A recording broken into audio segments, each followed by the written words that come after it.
Just to start with the recent announcement in terms of the reopening of the pandemic unemployment payment, obviously that's welcome.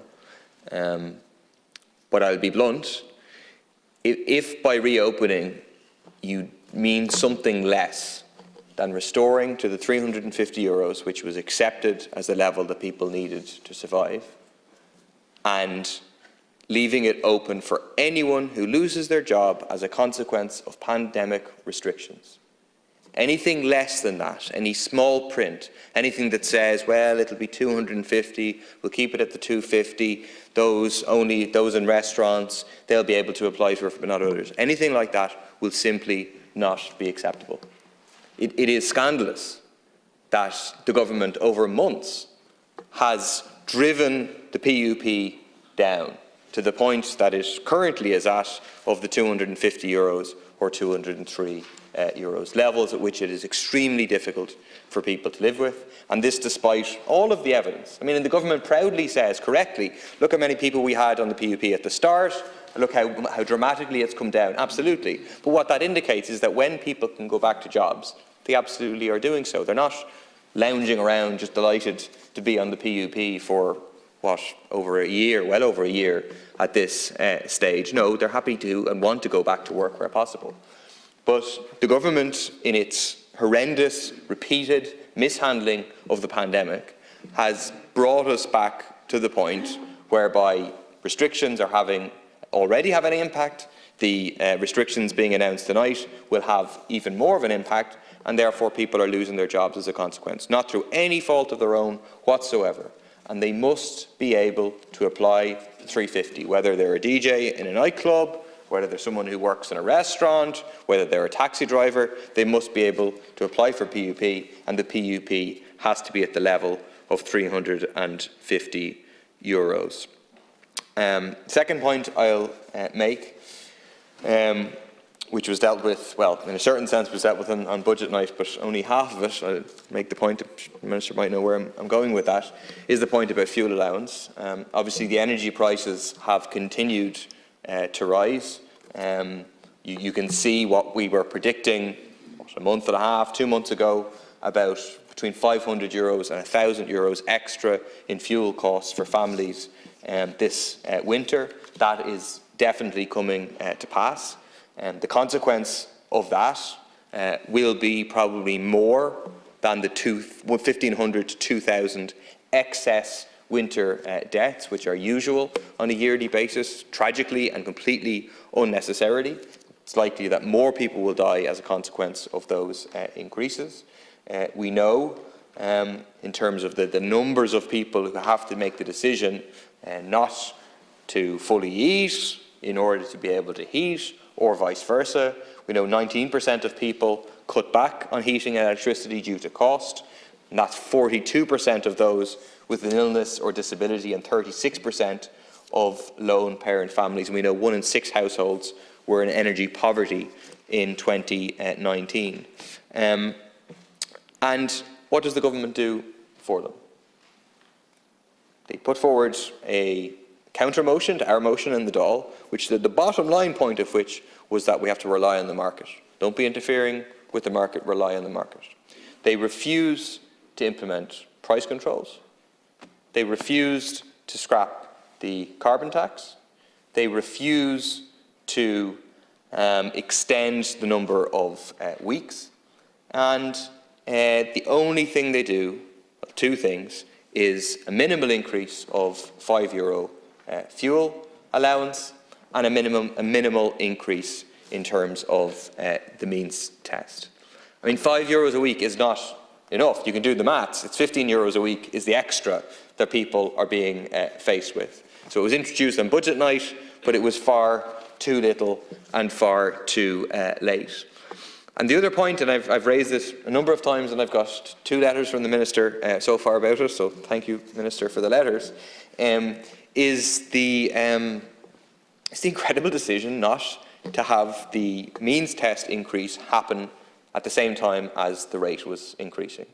And it was clearly so shocking that the Taoiseach didn't know about it. the Taoiseach misled the Dáil and said it was due to happen at budget night. That's what he said in the Dáil about 6 weeks ago, and since then I've been repeatedly saying to him, well, you know, you should really bring the facts in line with your statement in the Dáil, and unfortunately that hasn't happened. And it has. The means test has been changed.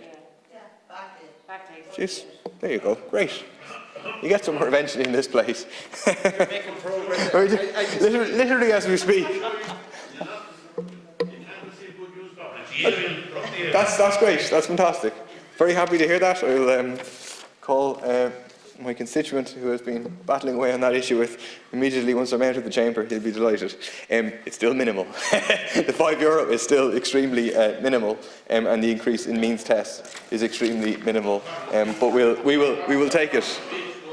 There you go. Well, you have to put pressure on in this. Yeah, it takes a long time to get even a fiver for people. Okay, go more general then, which obviously is this, what has become an annual tradition of the €5 increases in social welfare, which the government expects people to be, you know, somewhat happy about. When it fails to keep pace with inflation, I mean, we know inflation is now running about 5% across the European Union, and we're heading towards that here. So effectively, what the consequence of that for people on social welfare is that they're getting a cut in real terms in terms of their income. And it is interesting to look at the question of the basic social welfare rates across the board in contrast to the €350 for the PUP, which obviously then the government, as quick as possible, tried to roll back from. But it did demonstrate an important truth, that whenever very large amounts of people, including, you know, significant sections of the voting base of Fine Gael and Fianna Fáil, were faced with going on to social welfare benefits effectively in terms of the PUP, it was accepted that the minimum to try and have any sort of standard of living was €350. And then the attempt was to get away from that, obviously, and to go back to, you know, €203, the normality, which is quite an incredible normality, of poverty level welfare payments. And that isn't good enough, and one of the basic lessons to be learned from COVID should be that idea that if people are going to be on a social welfare payment, it should be a social welfare payment that people can actually survive on. It's why in People Before Profit's budget statement for 2022, we proposed a €25 increase in welfare payments, well ahead of inflation, to actually lift people's standard of living, as a step towards raising all welfare levels, including carers' payments, who suffer from incredible levels of poverty, do a huge amount of unpaid work effectively for the state, to reach those, to lift all of those payments up to a basic €350. A couple of points before I finish. One in relation to maternity benefit, where the proposed €5 increase has a kind of added insulting element to it, where prior to January 2014, 90% of women actually qualified for the higher rate of maternity benefit of €262 at the time, before Labour and Fine Gael scrapped that. So today the government gives a €5 increase to bring the rate to €250, but really that is still way behind the 2014 levels, while prices have gone up hugely. In reality, the entire maternity benefit system needs to be transformed. The system sees women looking after newborn babies getting an income below the poverty line, €100 less a week than the €350 PUP when it was at that rate. Instead, we need to move to a system of full parental benefit for both parents, ensuring new parents do not have to take a cut in income precisely at the time that they need it most. Instead, we should be pushing for paternal benefit to be paid by employers in line with the workers' wages. Another issue I want to raise, and I suspect is something that's going to rise up the political agenda in the coming months and unfortunately in the coming years, is the question of long COVID, which I think now needs to be taken into account across our range of public services in relation to health, but also in relation to social protection. There's nothing here to support those with long COVID. I was talking to a professor during the week who was saying, at a minimum, he thinks 1 in 10 people who get COVID suffer from long COVID.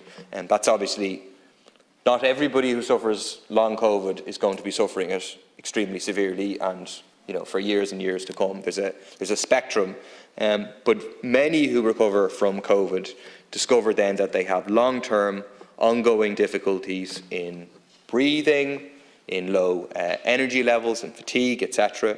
And many have had to leave their jobs or move to part-time jobs as a result, with no idea, and that's part of what's scary for them, about how long that will last.